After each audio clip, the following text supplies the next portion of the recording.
नमस्कार। एनटिभी कोहलपुर समाचारमा स्वागत छ। म अन्जु चौधरी र सांकेतिकरणमा हुनुहुन्छ दुभाषी रति बस्नेत। लुम्बिनी प्रदेशका स्वास्थ्य, जनसङ्ख्या तथा परिवार कल्याण राज्यमन्त्री बिमला कुमारी खत्री ओली विरुद्ध अभद्र व्यवहारको आरोपमा किटानी जाहेरी गरेको छ। कानुनको ठाडो उल्लङ्घन भएको भन्दै प्रदेशमा विपक्षी दल एमालेले कारबाहीको माग पनि गरेको छ। घटनाको अनुसन्धान र त्यसपछिको परिणाम कस्तो आउँछ त्यो भने हेर्न नै बाँकी छ। आजको समाचारमा आगामी प्रदेश तथा प्रतिनिधि सभा निर्वाचनका लागि भोलिदेखि मतदाता नामावली सङ्कलन गरिने विषय अनि तिनाउ नदीका कारण वर्षायाममा भइरहेको जोखिम र विपद जोखिम न्यूनीकरणका लागि स्थानीय तहका योजनाहरू कस्ता छन् त? रूपन्देहीका केही पालिका प्रमुख उपप्रमुखका कुरा पनि। तर सुरुमा प्रमुख समाचार। आयोगले आगामी प्रदेश तथा प्रतिनिधि सभा निर्वाचनका लागि भोलिदेखि मतदाता नामावली सङ्कलन गर्दै बसिरहेकै जिल्लाबाट नामावली दर्ता गर्न सकिने। दाङका विभिन्न पहाडी बस्तीमा खानेपानीको चरम अभाव, एक गाग्री पानी भर्न घण्टौं पँधेरामा कुर्नुपर्ने स्थानीयको बाध्यता। हिउँदमा सुक्खा हुने तिनाउ नदी वर्षायाममा भने जोखिम, नदी किनारका बस्ती संरक्षण गर्न उपमहानगरलाई आग्रह। सुडानको डार्फुरमा आक्रमण जारी, एक सातामा 100 मानिसको मारिए, तत्काल समस्या समाधानका उपायहरू खोज्न राष्ट्रसङ्घीय अधिकारीहरूको आग्रह। र आइसिसी विश्वकप क्रिकेट लिग 2 अन्तर्गत एक दिवसीय श्रृङ्खलामा नेपाल आज ओमानसँग खेल्दै यसअघिको हारको बदला लिने नेपालको लक्ष्य।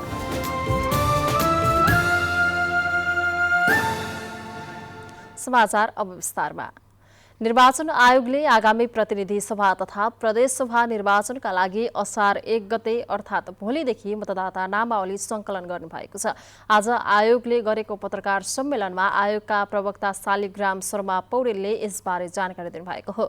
उहाँले 77 वटै जिल्ला निर्वाचन कार्यालय, सबै जिल्ला प्रशासन कार्यालय र 83 वटा इलाका प्रशासन कार्यालय मार्फत नामावली सङ्कलन र अद्यावधि गर्ने कार्य गरिने बताउनु भयो। उहाँका अनुसार कुनै पेसा व्यवसायका कारण अर्को जिल्लामा रहे पनि सो जिल्लाबाट पनि मतदाता नामावलीको नाम दर्ता गर्न सकिनेछ। विवाह वा अन्य कुनै कारणले अर्को जिल्लामा मतदाता नामावली सार्न चाहेमा सोही जिल्लामा निवेदन दिने र सो कार्यालयबाट प्राप्त पत्र नयाँ जिल्लाको निर्वाचन कार्यालयमा बुझाउनु पर्ने उल्लेख गरिएको छ।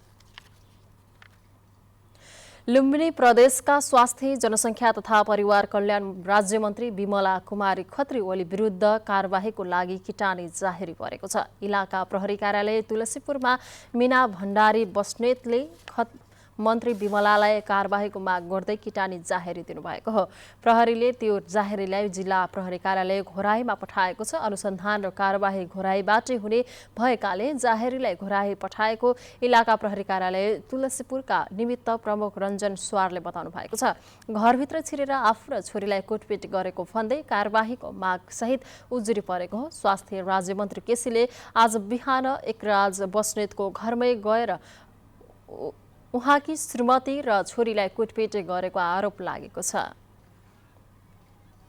दाङका पहाडी बस्तीमा खानेपानीको चरम अभाव भएको छ। एक गाग्री पानी भर्न घण्टौं पँधेरासम्म पुग्नुपर्ने बाध्यता छ। गर्मी मौसममा पानीका मूलहरू सुकेकाले खानेपानीको चरम अभाव भएको हो। प्राप्ति गाउँपालिका वडा नम्बर 9 मुस्लिम टोलमा खानेपानीको चरम अभाव भएको छ। स्थानीयले गाग्री पानी भर्न पनि लामो समय पँधेरामा कुर्नुपर्ने बाध्यता भोग्दै आएका छन्। स्थानीय रबिना खातुनले एक गाग्री पानी भर्न 2 घण्टा लाग्ने गरेको बताउनु भयो। पानीको त एकदमै दुःख छ। दिनमा एक गाग्री भर्न लगभग 2-3 घण्टा लाग्छ।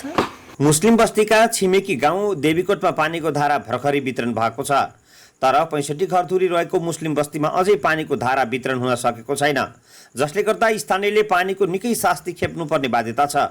घरमा आउने पाहुनालाई पानी खान दिन समेत दुःख रहेको स्थानीय सुनिता मियाले बताउनु भयो। पानीलाई त एकदम दुःख छ। अब गाह्रो भएको छ। ल त पर कोही मान्छे आएर खाँदैन भने धौ पर्छ पानी त। एक घर एक धाराको अभियान गाउँमा पुग्न सकेको छैन। स्थानीय निर्वाचनमा पानी पुर्याउने प्रतिबद्धता गरेका जनप्रतिनिधिलाई स्थानीयले पानीको धारा पुर्याउन माग गरेका छन्।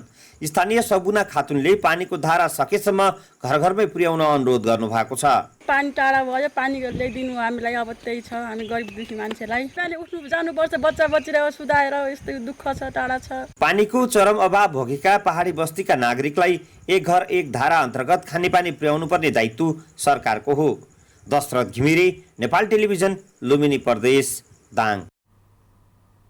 लुम्बिनी प्रदेशका 109 स्थानीयपालिकाका नवनिर्वाचित जनप्रतिनिधिहरूको स्थानीय सरकार सञ्चालन तथा विकास सम्बन्धी अभिमुखीकरण कार्यक्रम सुरु भएको छ। कार्यक्रमको संघीय मन्त्री परिषदका संघीय मामिला तथा सामान्य प्रशासन मन्त्री राजेन्द्र प्रसाद श्रेष्ठले उद्घाटन गर्दै सबै प्रदेशमा स्थानीय स्रोत सामग्री एकरूपता ल्याउने उद्देश्यले तालिम सञ्चालन गरेको बताउनुभयो। उहाँले स्थानीय सरकार प्रत्यक्ष कार्यकारी हुने गरी काम गर्ने व्यवस्था रहेकाले आफ्नो क्षेत्राधिकारीभित्र पर्ने काममा सुशासन कायम राखेर अघि बढ्न आग्रह गर्नुभयो। मन्त्री श्रेष्ठले अरूको क्षेत्राधिकारमा हस्तक्षेप नगरी समन्वय गर्ने गरी संविधानमा व्यवस्था भएको बताउँदै संघीय प्रणालीलाई मजबुत बनाउने आधार स्थानीय सरकार भएको पनि बताउनुभयो। लुम्बिनी प्रदेशका सभामुख पूर्णबहादुर घरतीले संघीयता कार्यान्वयनमा 3 तहको सरकारको समन्वय हुनुपर्ने बताउनुभयो। सामान्य कुराहरूलाई पनि जनप्रतिनिधिले ध्यान दिनुपर्ने सुझाव दिँदै व्यक्तिगत र सार्वजनिक जीवनको भेदलाई बुझ्न र मनन गर्न सुझाव दिनुभयो। जनप्रतिनिधि वफादार र जिम्मेवार जनप्रतिनिधि हुनुपर्ने उहाँले बताउनुभयो। समाचारको क्रम जारी नै छ। अहिलेलाई एकैछिनको विश्राम।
समाचारमा पुनः स्वागत छ। अब बाँकी समाचार।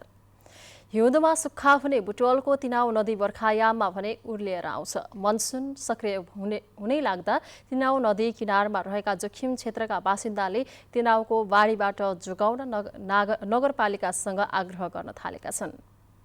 2052 सालसम्म फुकेर बग्ने गरेको तिनाउ नदी अहिले अतिक्रमणका कारण निकै खुम्चिएको छ। खोला बग्ने ठाउँमा ठूला ठूला घरहरू ठडिएपछि नदी साँगुरिन पुगेको हो। अर्कोतर्फ सडक बन्न थालेसँगै तिनाउबाट नदीजन्य पदार्थ निकाल्न थालियो। तिनाउ नदीमाथि मानिस हावी हुँदै गएका कारण अहिले नदीको अस्तित्व समेत मेटिने अवस्थामा पुगेको छ। बुटवलको तिनाउ नदी किनाराका बिनापाते, हात्तीसुड, तिनाउ नगर, मजुवा, बुद्धनगर, प्रगति नगर नदी उकास क्षेत्र हुन्। 30,000 भन्दा बढी जनसङ्ख्या रहेका यी बस्ती तिनाउमा आउने बाढीको उच्च जोखिमयुक्त क्षेत्र हुन्। बर्खामा चुरेको गेग्रेटो र ढुङ्गा सहित तिनाउमा आउने बाढीले यी बस्ती जोखिममा पर्ने गरेको छ।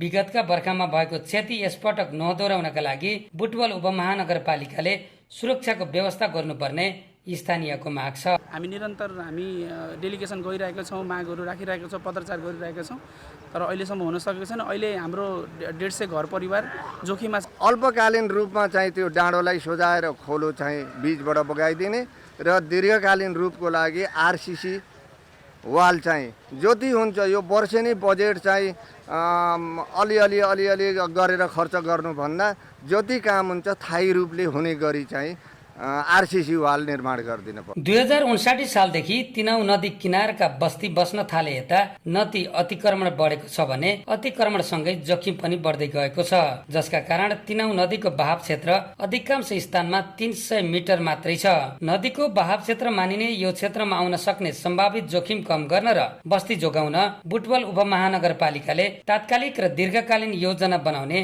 तयारी गरेको छ। हामीले तत्कालका लागि यो बर्खाभन्दा अगाडि यहाँको जुन तिनाउका खोलाको बिचमा ढिस्कोहरू बनेका छन्, टाउकोहरू बनेका छन्, यसको व्यवस्थापन गरेर नदीलाई सही बाटोमा हिँड्ने एउटा आफ्नो जुन हिजो नदी सही आफ्नो बहावमा थियो त्यही बाटोमा हिँड्ने स्थिति कसरी बनाउन सकिन्छ त्यसको बारेमा यहाँको दाजुभाइ दिदीबहिनीहरूको पनि चासो छ यसका लागि नगरपालिकाले पनि तत्काल हामीले यसको पहल आजदेखि सुरु गर्न नदीमाथिको नाङ्गो हस्तक्षेप र अतिक्रमण रोक्न सके मात्रै यसबाट जोगिन सकिन्छ। नदीलाई आफ्नो बाटोबाट बग्न दिनका लागि सबै सरकारवाला पक्षले समयमै ध्यान पुर्याउनु पर्ने देखिन्छ। दीपक घिमिरे, नेपाल टेलिभिजन, लुम्बिनी प्रदेश, रूपन्देही। वर्षातको समय सुरु भइसकेको छ। विपद प्रतिकार योजना कस्तो बनाउनु भएको छ भनेर हामीले आज लुम्बिनी प्रदेशका केही पालिकाका प्रमुख तथा उपप्रमुखलाई सोधेका छौँ। हेरौँ आजको आवाजमा।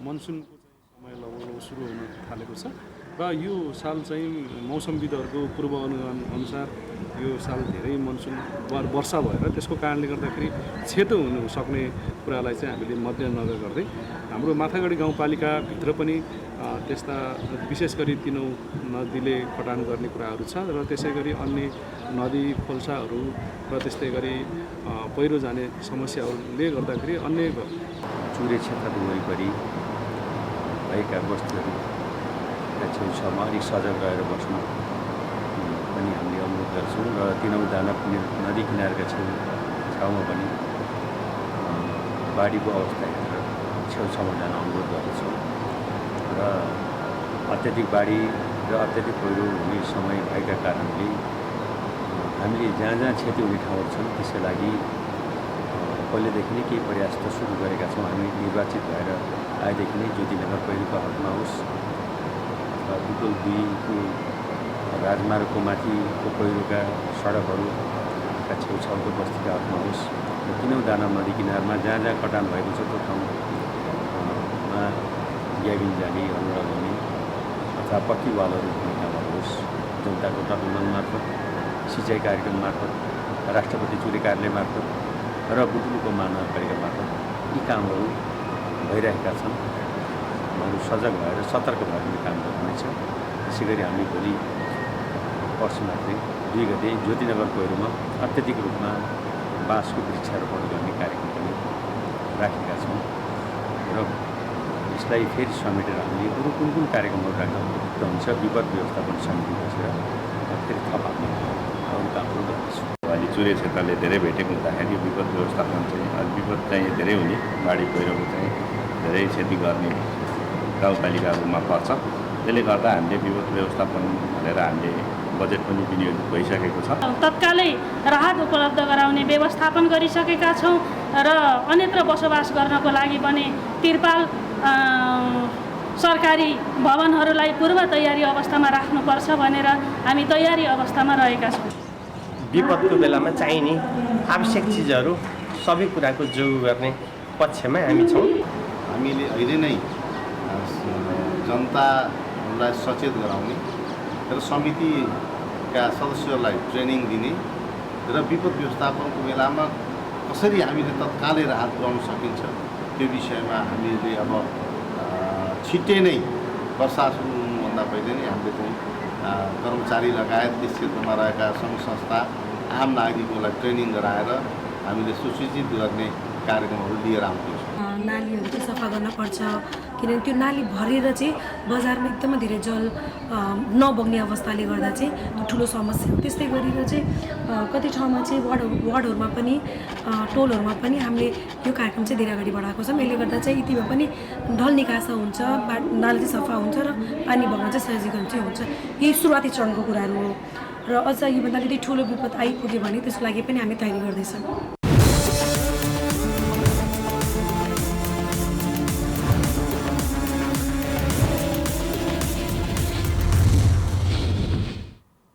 भूमिहीन दलित, भूमिहीन सुकुम्बासी र अव्यवस्थित बसोबासी समस्या समाधानका लागि भूमि सम्बन्धी समस्या समाधान आयोग गठन गरेको 1 वर्ष पूरा भएको छ। सरकारले जग्गाधनी पूर्जा उपलब्ध गराउने योजना बनाए पनि कञ्चनपुरमा भने यो काम हुन सकेको छैन।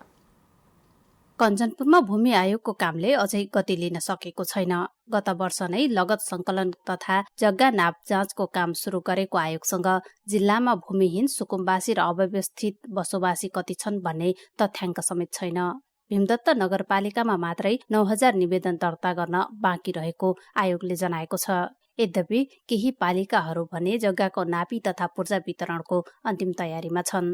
उता भूमि सम्बन्धी समस्या समाधान आयोगले कुन प्रविधिबाट जग्गाको नापी गर्ने भन्ने ठोस निर्णय गर्न नसक्दा काममा ढिलासुस्ती भइरहेको प्राविधिक बताउँछन्। अब सेटेलाइट इमेजबाट कहिले टोटल स्टेसनबाट गर्ने भन्ने कुरा भइरह अनि त्यसमा पनि अब कुनै काम सुरुवात गरिहाल्यो भने फेरि अर्को काम यो विधिबाट गर्ने भनेपछि त्यस कारणले पनि अलि ढिलासुस्ती भइरहेको छ। कञ्चनपुरमा सबैभन्दा बढी भूमिहीन सुकुम्बासी तथा अव्यवस्थित बसोबासीको समस्या कृष्णपुरमा रहेको छ, जसले गर्दा नगरपालिकालाई व्यवस्थापनमा निकै समस्या देखिएको छ।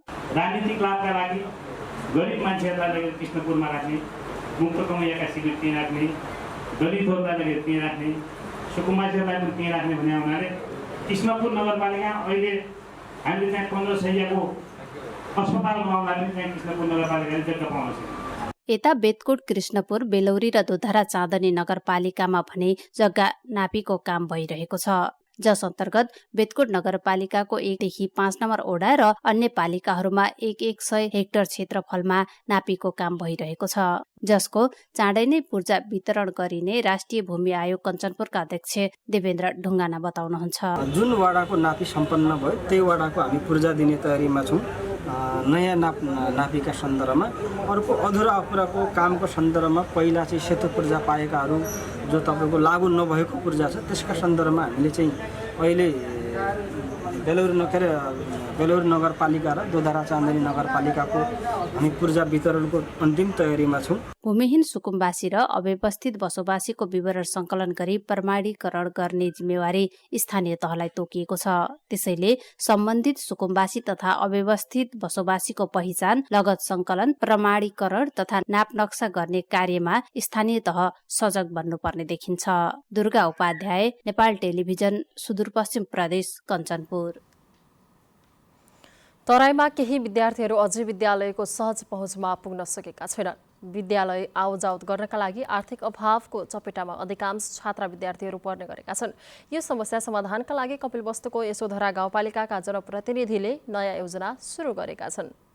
शिक्षण सिकाइको आधार स्तम्भ मानिने बाल विकास साझकर्ताहरूका लागि यशोधरा गाउँपालिकाले साइकल वितरण गरेको छ। जिल्लाको यशोधरा गाउँपालिका भित्रका बाल विकास साझकर्ता र छात्र विद्यार्थीहरूको सशक्तिकरणका निम्ति साइकल वितरण गरिएको हो। सहज सिकाइ र प्रभावकारी अध्ययन अध्यापनका साथै गुणस्तरीयता कायम गर्ने उद्देश्यका साथ गाउँपालिकाले 100 थान साइकल वितरण गरेको हो। गाउँपालिकाले पालिकाका 8 वटा वडाका 44 जना बाल विकास साझकर्ता र अनिरुद्ध मावि बैदौली र वासुदेव मावि रङ्गपुरका 56 जना छात्र विद्यार्थीहरूलाई साइकल हस्तान्तरण गरेको हो। भारतीय सिमानाका जोडिएको सो पालिकाका उच्च शिक्षाका लागि विद्यालयको पहुँचबाट टाढा रहनुपर्ने बाध्यता रहेको थियो। हाल गाउँपालिकाले साइकल उपलब्ध गराएपछि विद्यालय आवत जावतमा सहज भएको विद्यार्थीहरूको भनाइ छ।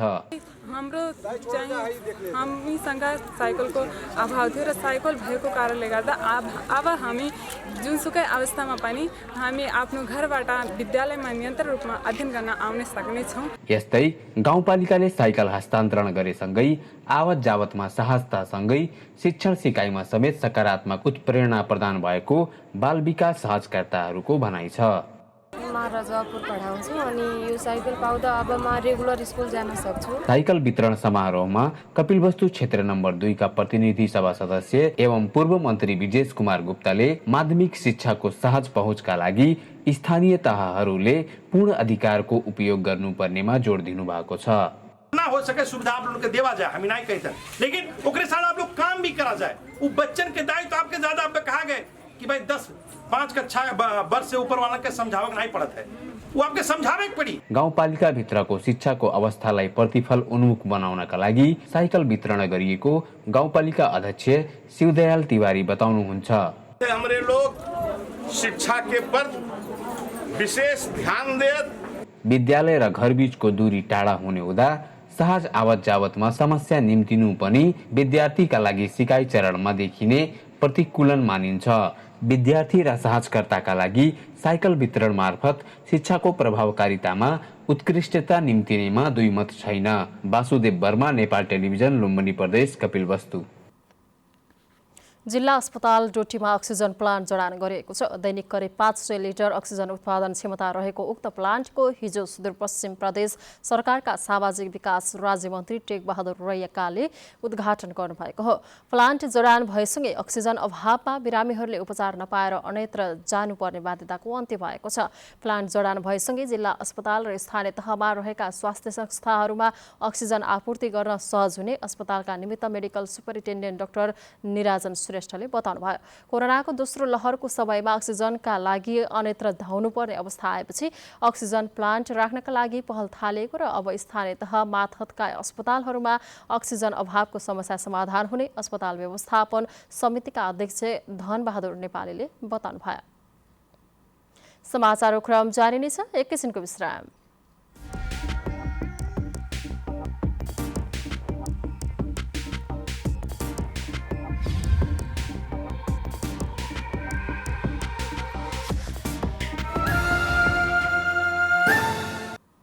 तपाईँ अहिले एनटिभी कोलपुर हेर्दै हुनुहुन्छ। अब बाँकी समाचार।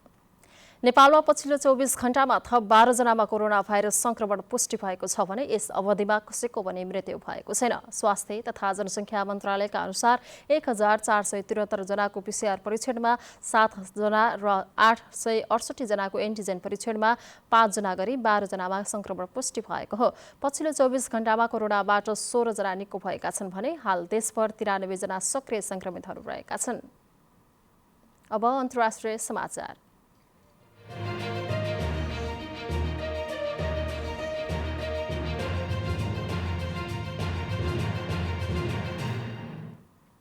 सुडानको डार्फुरमा पछिल्लो एक हप्तामा झण्डै 100 मानिस मारिएका छन्। संयुक्त राष्ट्र संघीय निकायले सार्वजनिक गरेको विवरण अनुसार सुडानको पश्चिमी डार्फुरमा मात्रै उनीहरू मारिएका हुन्। डार्फुरको कलबुसमा लामो समयदेखि हिंसात्मक घटनाहरू हुँदै गएकाले त्यसैमा परेर उनीहरूको मृत्यु भएको राष्ट्रसङ्घीय शरणार्थी सम्बन्धी निकायले जनाएको छ। स्थानीय अरब मिलिसियाले विभिन्न गाउँहरूमा आक्रमण गर्दै आएका छन्। निरन्तर आक्रमणका कारण हजारौं मानिस विस्थापित पनि भएका छन्। राष्ट्रसङ्घीय अधिकारीहरूले हिंसात्मक घटना निरन्तर भइरहेकाले मानवीय क्षति पनि निरन्तर हुँदै आएको बताएका छन्। उनीहरूले हिंसा अन्त्य गर्ने गरी तत्काल समस्या समाधानका उपायहरू खोज्न पनि सरकारवालाहरूलाई आग्रह गरेका छन्।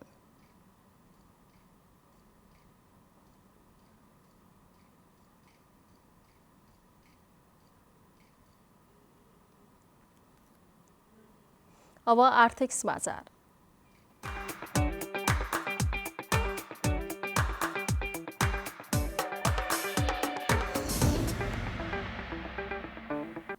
शेयर बजार आज मंगलबार पनि घटेको छ। हिजो सोमबार 15 अङ्कले घटेको शेयर बजार परिसूचक नेप्से आज 36.08 अङ्कले घटेर 1996.25 बिन्दुमा झरेको छ। सबै समूहको शेयर घटेकोमा बीमा विकास बैंक, उत्पादन, जलविद्युत व्यापार र होटल तथा पर्यटन समूहको शेयर उच्च अङ्कले घटेको छ। आज 223 वटा कम्पनीको 41,47,000 किता शेयर 1 अर्ब 38 करोड रुपियाँमा कारोबार भएको छ। सबैभन्दा धेरै शिवम सिमेन्टको 4 करोड 67 लाख रुपियाँ बराबरको शेयर किनबेच भयो। आज हिमालयन पावर पार्टनरको शेयर सबैभन्दा धेरै झण्डै 10% घटेको छ। समग्र बजार घटे पनि आँधी खोला लघुवित्तको शेयर 8% भन्दा धेरैले बढेको छ। शेयर बजार आज मंगलबार 18 महिना यताकै कम बिन्दुमा झरेको हो। शेयर बजार 2077 पुस पहिलो हप्तासम्म 1998.65 बिन्दुमा कारोबार भएको थियो। त्यसपछि गएको असारदेखि फराकिलो अङ्कले नेप्से सूचक र कारोबार रकम समेत बढ्दै गएको थियो। गएको साउन अन्तिमसम्म बजार बढेर 3200 अङ्कमाथि पुगेको थियो। तर चालु आर्थिक वर्ष लागेको चाहिँ निरन्तर रूपमा शेयर बजार घटिरहेको छ। अब खेलकुद समाचार।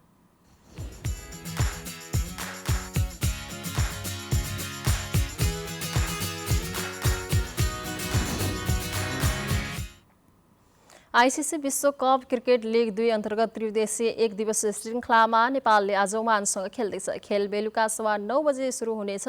यसअघि नेपालले 2 खेलमा 1मा बराबरी र 1मा हार बेहोरेको छ। अस्ति अमेरिकासँगको खेलमा नेपालले बराबरी गर्दै अङ्क बाँड्यो भने त्यसअघि पहिलो खेलमा ओमानसँग नै 13 रनले पराजित भएको थियो।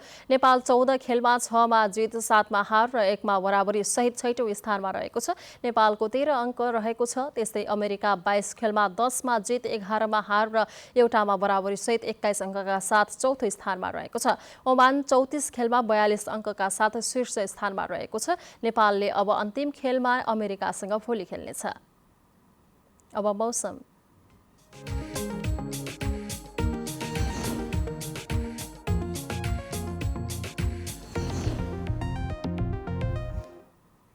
हाल देशको प्रदेश नम्बर 1 मधेस बागमती र गण्डकी प्रदेशमा मनसुनी वायुको सामान्य प्रभाव र अन्य प्रदेशका भूभागमा स्थानीय वायुको तथा भारतको उत्तर प्रदेश र बिहारमा रहेको पूर्व पश्चिम न्यूनचापे रेखाको प्रभाव रहेको छ। आज राति प्रदेश नम्बर 1 मधेस बागमती र गण्डकी प्रदेशका केही र अन्य प्रदेशका पहाडी भूभागका थोरै स्थानहरूमा मेघ गर्जन चट्याङ सहित हल्कादेखि मध्यम वर्षाको सम्भावना रहेको छ। अब मौसम सम्बन्धी थप विवरण।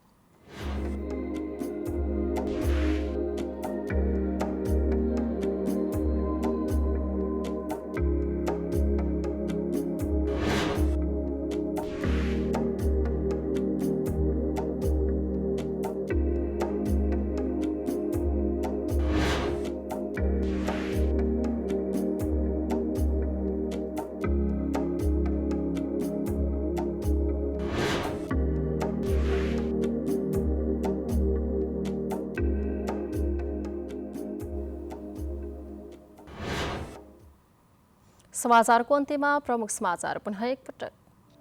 आयोगले आगामी प्रदेश तथा प्रतिनिधि सभा निर्वाचनका लागि भोलिदेखि मतदाता नामावली सङ्कलन गर्दै बसिरहेकै जिल्लाबाट नामावली दर्ता गर्न सकिने। दाङका विभिन्न पहाडी बस्तीमा खानेपानीको चरम अभाव। एक गाग्री पानी भर्न घण्टौं पँधेरामा पुग्नुपर्ने स्थानीयको बाध्यता। हिउँदमा सुक्खा हुने तिनाउ नदी बर्खायाममा भने जोखिम। नदी किनारका बस्ती संरक्षण गर्न उपमहानगरलाई आग्रह। सुडानको डार्फरमा आक्रमण जारी। एक सातामा 100 मानिस मारिए। तत्काल समस्या समाधानका लागि उपाय खोज्न राष्ट्रसङ्घीय अधिकारीहरूको आग्रह। र आइसिसी विश्वकप क्रिकेट लिग 2 अन्तर्गत 1 दिवसीय श्रृङ्खलामा नेपाल आज ओमानसँग खेल्दै यसअघिको हारको बदला लिने नेपालको लक्ष्य।